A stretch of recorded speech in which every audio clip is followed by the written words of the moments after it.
తెలంగాణ రాజకీయాల్లో కీలక పరిణామాలు చోటు చేసుకుంటున్నాయి.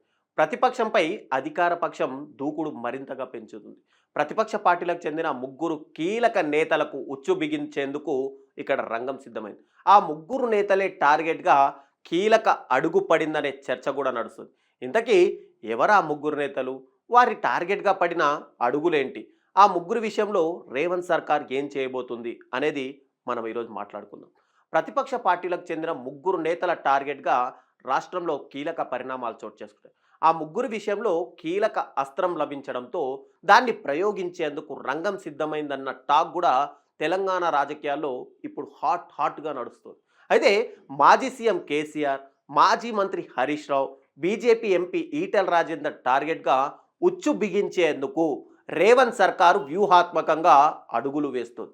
అందులో భాగంగానే ప్రభుత్వం కీలక నిర్ణయాలు తీసుకుంటూ మాజీ సీఎం కేసీఆర్కు, మాజీ మంత్రి హరీష్ రావు, ఈటెల రాజేందర్లకు విచారణకు పిలవాలని చెప్పి సర్కారు నిర్ణయించింది. ఆగ మేఘాల మీద జస్టిస్ పినాకిని చంద్రఘోష్ కమిషన్ విచారణకు హాజరు కావాలంటూ ఈ ముగ్గురికి విడివిడిగా నోటీసులు జారీ చేసింది. ఇంత హడావిడిగా నోటీసులు ఎందుకు జారీ చేసింది?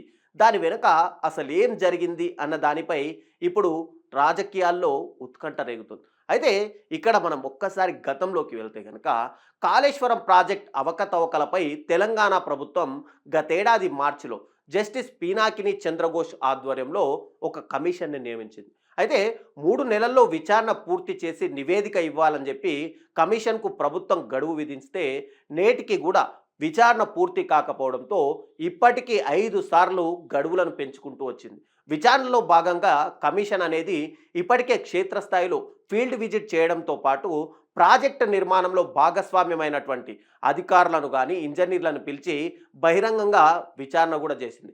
అలాగే ప్రజల నుండి కూడా సమాచారాలు సేకరించింది. చివరికి ఐఏఎస్లను సైతం బహిరంగ విచారణ చేసింది.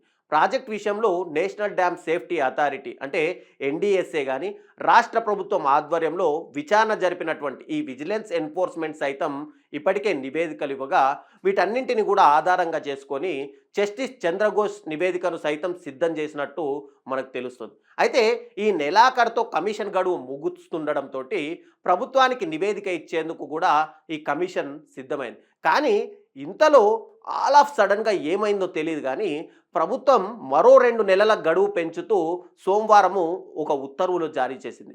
కమిషన్ గడువు మరోసారి పెంచడంతో ఇక్కడ రకరకాల ఊహాగానాలు కూడా మొదలయ్యాయి. పొలిటికల్ లీడర్లను విచారించాలి అనే ఒక ఆలోచనలో భాగంగానే గడువు పెంచారు అనే ఒక చర్చ కూడా నడుస్తుంది. అయితే కమిషన్ విచారణలో భాగంగా ఐఏఎస్లు గతంలో విచారణకు హాజరైనప్పుడు కొన్ని స్టేట్మెంట్లు కూడా ఇచ్చారు. అవి ఏంటంటే పూర్తిగా గత ప్రభుత్వ పెద్దల ఆదేశాల మేరకే మేము పనిచేశామని వాళ్ళు విచారణ సమయంలో స్టేట్మెంట్లు ఇవ్వడంతో అప్పట్లోనే పొలిటికల్ లీడర్లను కూడా విచారణకు పిలవాలని చెప్పి కమిషన్ భావించింది. కానీ లీగల్ సమస్యలను దృష్టిలో పెట్టుకొని కమిషన్ అప్పట్లో ఆ ఆలోచనని విరమించుకుంది. అయితే ఎన్డీఎస్ఏ విజిలెన్స్ ఎన్ఫోర్స్మెంట్ నివేదికలతో పాటు ఇంజనీర్లు కానీ ఐఏఎస్లు ఇచ్చిన వివరణల ఆధారంగా ఒక రిపోర్ట్ ఇవ్వాలని భావించింది. కానీ తాజాగా తన ఆలోచన మార్చుకున్నట్టుగా కమిషన్ మనకు కనిపిస్తుంది.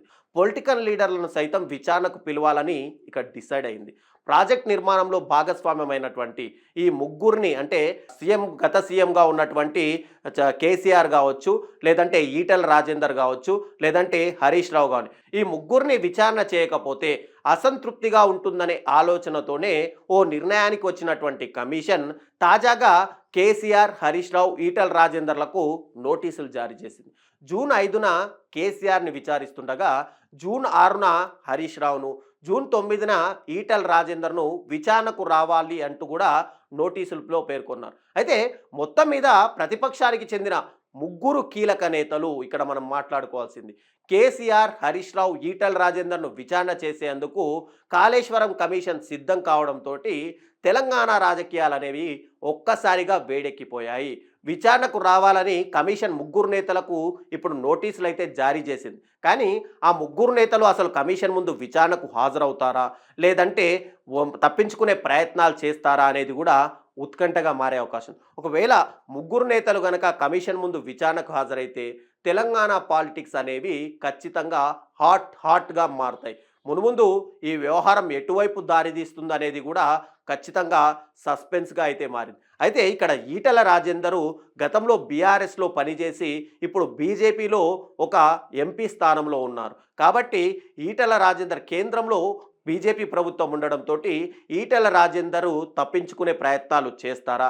ఇక హరీష్ రావు కేసీఆర్కు ఇక్కడ ముడి అంటే పూర్తిగా ఉచ్చు బిగించుకునే అవకాశం ఉందా అనేది కూడా రాబోయే రోజుల్లో అంటే ఈ విచారణ 5, 6, 8 తేదీల్లో జరిగే అవకాశాలు ఉన్నాయి కాబట్టి ఈ విచారణ తర్వాత రాజకీయాల్లో ఎలాంటి పరిణామాలు చోటు చేసుకుంటాయి అనేది కూడా అందరూ సస్పెన్స్గానే ఎదురు చూస్తున్నారు.